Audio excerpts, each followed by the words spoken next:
Good morning. Welcome to my YouTube channel. Kung nanood tayo dito sa hearing tungkol sa request ng Office of the Vice President doon sa um, budget niya for 2025. So nakita natin na she refuses to answer directly to the scrutiny or to the questions of the congressman. Now, kung makita mo, it requires also kung gaano kagaling din yung magtanong para makakuha ka ng sagot. Tulad nito ni Congresswoman Lois Tru. 'Di ba ang galing ng niya? Since the resource person being asked will not answer directly, and she said that uh, they already answered the scrutiny or the questions by the COA who is also being asked by the committee to submit uh, their audit regarding what is being requested. Now, dahil sa magaling si Loestro, nakakuha tayo ng sagot, not necessarily na magagaling sa BP, pero since obliged, sinabi ng resource person ng COA na valid or legal ang pagtanong ng o paghingi ng anumang gustong kunin ng Kongreso regarding sa mga data na gusto na malaman. So, makukuha natin ang sagot kung ano yung sagot. Tulad niyan, sinasabi ni Congresswoman Loistro na may we be provided with a copy of what is being provided by the Office of the President. Di ba ganun ang sistema? Kung you need not or kung ang committee masyadong, kasi siyempre BP yan, so kung masyado nirespeto natin yung BP, so kung hindi natin ma-oblige kasi nga Vice President yan, second highest authority of the land, so yung other resource person, so makikita mo na si Congresswoman Luistro ay talagang magaling, besides na alam naman nating abogado siya. So mga technique, no? So nakaka-impress din na you can come up with somebody who will be trying to really assert kung anong gustong makukuha. You need not na pukpukin mo yun, need not na talagang i-pressure, unless pwede rin naman talaga, no? Yun nga lang, we have so much respect to the Vice President. The question is not related to the 2025 Office of the Vice President budget proposal. On the issue of confidential funds, we have received audit actions regarding the confidential funds of the OVP. We have submitted our responses and we assure our full cooperation with the ongoing audit. Honorable Luistro. Madam Chair, in other words, this representation wished to be clarified when the Vice President made the statement.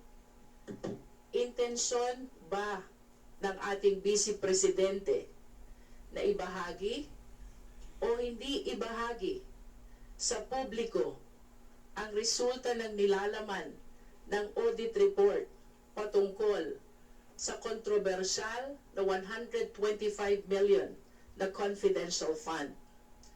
Nonetheless, Madam Chair, I understand that the Vice President already expressed her intention not to answer this question. Thus, please allow this representation to shift to the COA. May I request the COA to give his comment to this statement of the Vice President. Ask from Juliano. Madam Chair, pwede po pakiulit po yung question. Kung can we repeat the question, hindi po natin isasama sa yung 5 minutes. During the press interview of the Vice President in the Senate on August 22, 2024, she made the remarks, saan naman kayo nakakita constitutional body inuutusan to submit fraud audit? Hindi pa nga tapos. We are requesting the COA to make their comment on this. Madam Chair, ang sagot ko po siguro in relation dun sa subpoena kasi yung rationale po no compliance namin sa subpoena, i-quote ko lang po yung yung second page po per sa sentence ng subpoena. This subpoena duces tecum is being issued in accordance with the oversight function of the House of Representatives. This order is likewise based on Section 3 of COA Circular 2013-006 dated September 2013. Ang compliance po ng COA ay dahil po ito ay in-issue po ng chairperson ng Committee on Appropriations.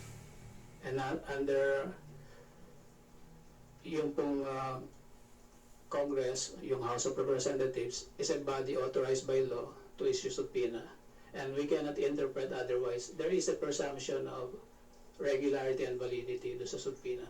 We cannot unilaterally challenge the validity of the subpoena unless the court will interpret that pwede po or hindi pwede. Yun po yung amin ko. Kaya kami po in-entrust po namin sa dun sa House of Representatives, dun sa wisdom po ng leadership, yung compliance sa documents. At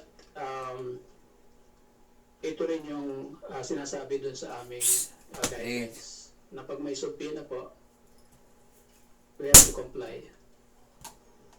Honorable Minister. In relation to your compliance with the subpoena, did you recall having received any feedback from the Office of the Vice President pertaining to the same?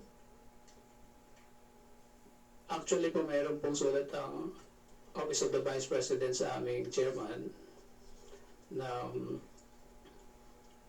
yun nga po, may mga legal issues po na binabanggit. At ito po yung na-consider na rin po ng Office of the Chairperson noong nag-comply sa subpoena do sa STECOM. Madam Chair, with that manifestation of the COA, may I request that the committee be provided with a copy of the letter? And having said so, Madam Chair, Ano ba may I yan? request for a suspension of the briefing? Briefing suspended.